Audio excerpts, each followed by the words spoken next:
Good afternoon. This is about 2 o'clock in UK, and I'm speaking to you after having spoken to you in Punjabi and Urdu. The idea of my speaking and talking every day is nothing more than this, that we want to be a United Nation of Pakistan, or United Pakistan, whichever you may call.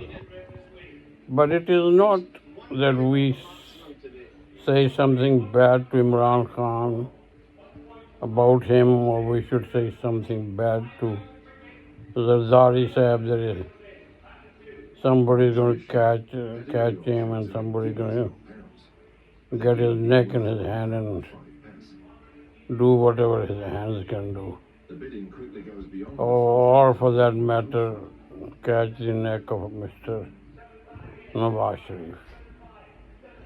I don't think this is politics, and I don't think this is democracy. Such things are not at all democracy. Democracy is the name of forming a couple of parties, or maybe 5 parties or 10 parties, present to the nation a manifesto. First of all, you should diagnose what are the problems of the nation. And then each party should find out what's the best way to deal with these problems. By doing so, we create a manifesto of each party in which we say what we will do, how we will solve these problems. But in so doing, we will not say that our army is bad or our commander-in-chief is bad, or the politicians have no role whatsoever in the army. They can discuss issues with the army, but they do not have a role in saying anything bad about the army. The army has never really interfered. It's just that we have a habit in Pakistan, and I don't make an exception of myself. We tend to make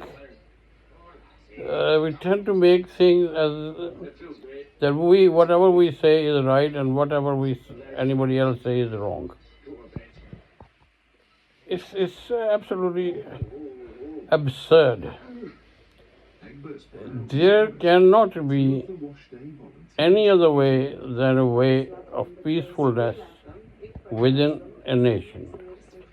And as such, I will say that you create a manifesto, present it to the people 3 months before election, but no violent demonstrations, etc., and no dharnas, having a dharna of 126 days.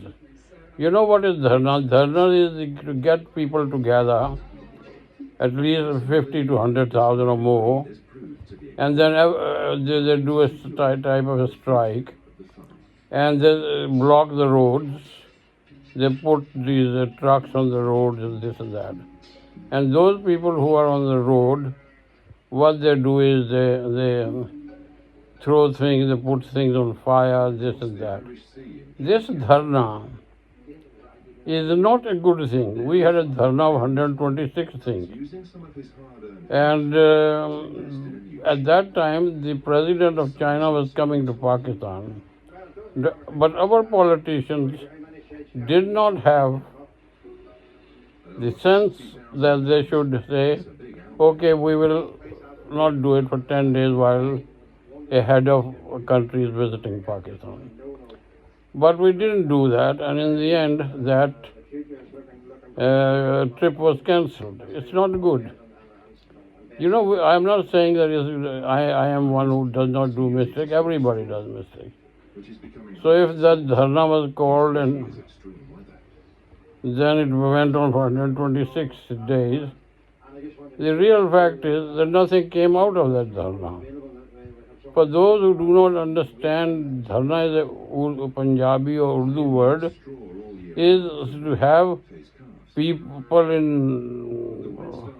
millions gathered at one place, blocking roads and blocking everything for days on end, stop all the food transport a lot. In other words, it is to stop the country functioning. This is not the name of democracy. Such a democracy is not democracy, it's a way to destroying your own country. I want Pakistani people who can understand what I'm saying, and as well as the world at large, that if we want the world to be good, we want to get things together, then we have to ask the rest of the world. We have to respect other nations like America, India, Afghanistan, Iran, a lot of them, and ask them that we will not allow this type of violent agitation or waging war on each other. There is nothing, if you do this type of strikes and this and that, nothing good can come out. You think that you create a pressure on the government. You're not creating pressure on the government so much. You are creating a pressure towards the direct destruction of Pakistan. Tell me, I ask you, and you can tell me, this thing that you do, dharna, what benefit comes out of it?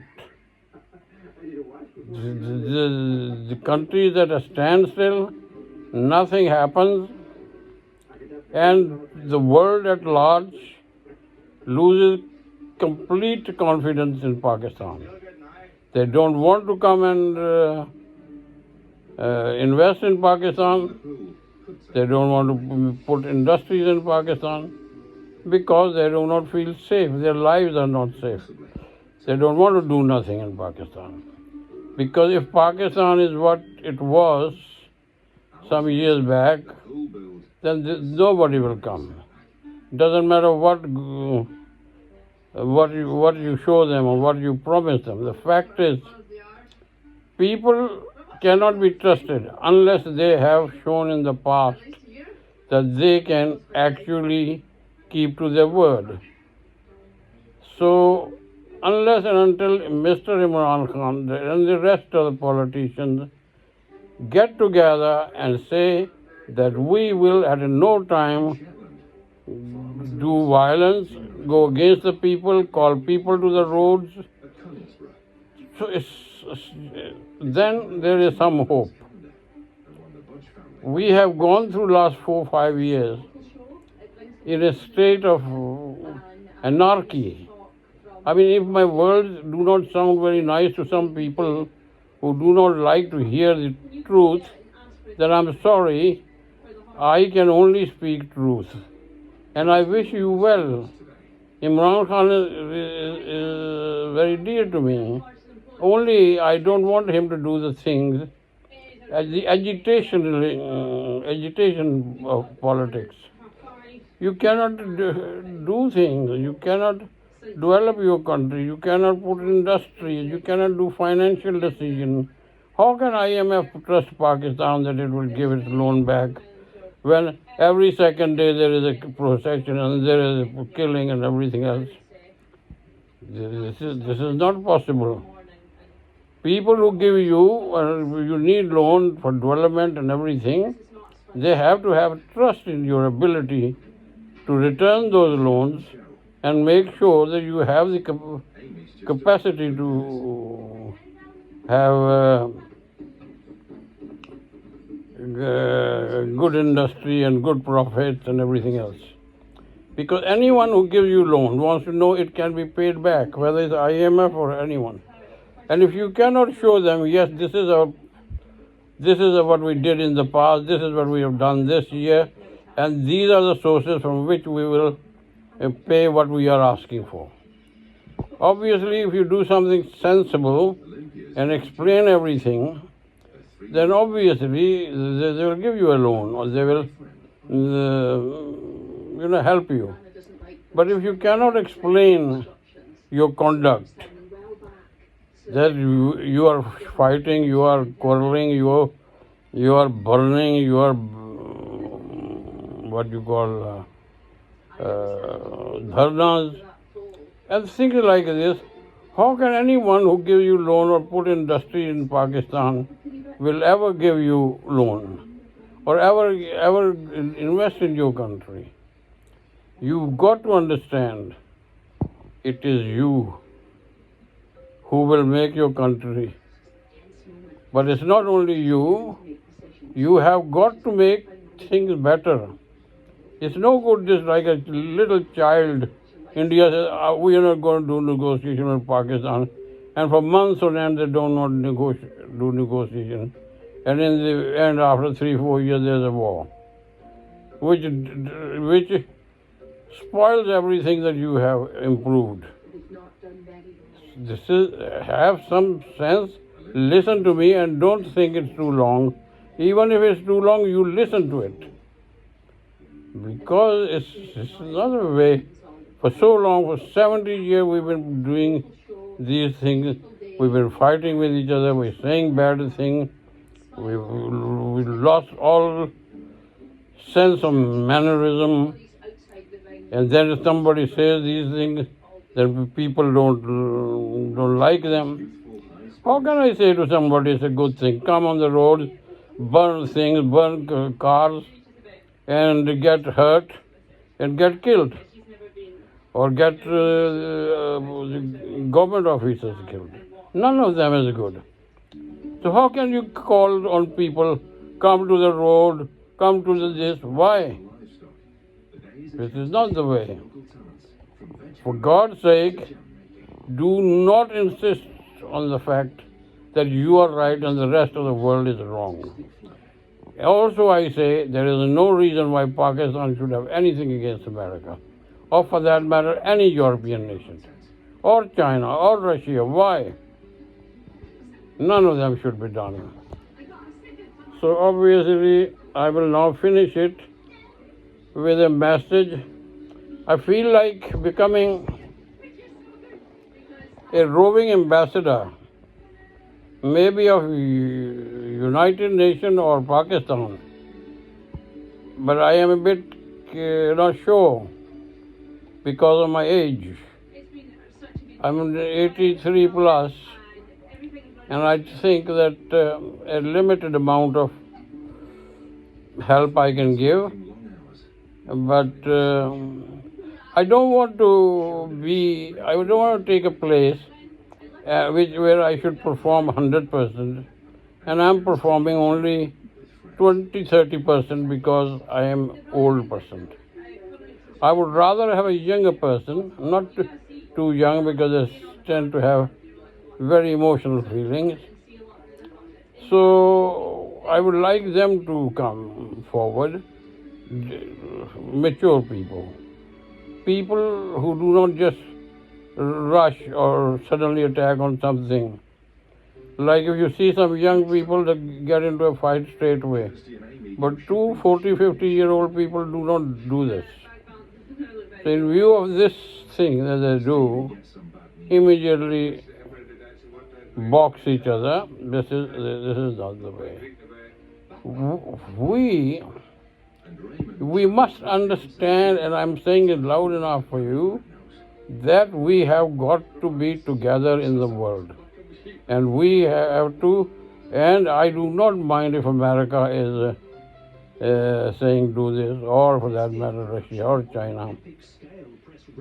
As long as it leads towards peace, prosperity, good manners, and love for each other, absolutely beautiful. Anything else is absurd. I'm trying to use these mild words because at this age, when you get young, you can take a lot. At the age of 83, when people talk nonsense every day, and I have heard a lot of nonsense, I'm very sad at that. Yet they are so nice people, but God knows what goes wrong with them. You see, sometimes Sometimes, as you must have seen, some people go mental and this and that. So we have to make sure that we stop them. We say something like I'm saying, please don't do this, please don't do this, please. And America and the United Nations, they should have the right of interfering.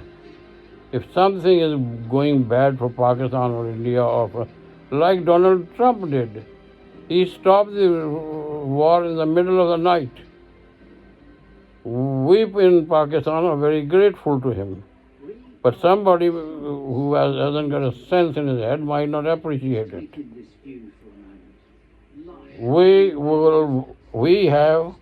I say we will walk with the world hand in hand and no other way.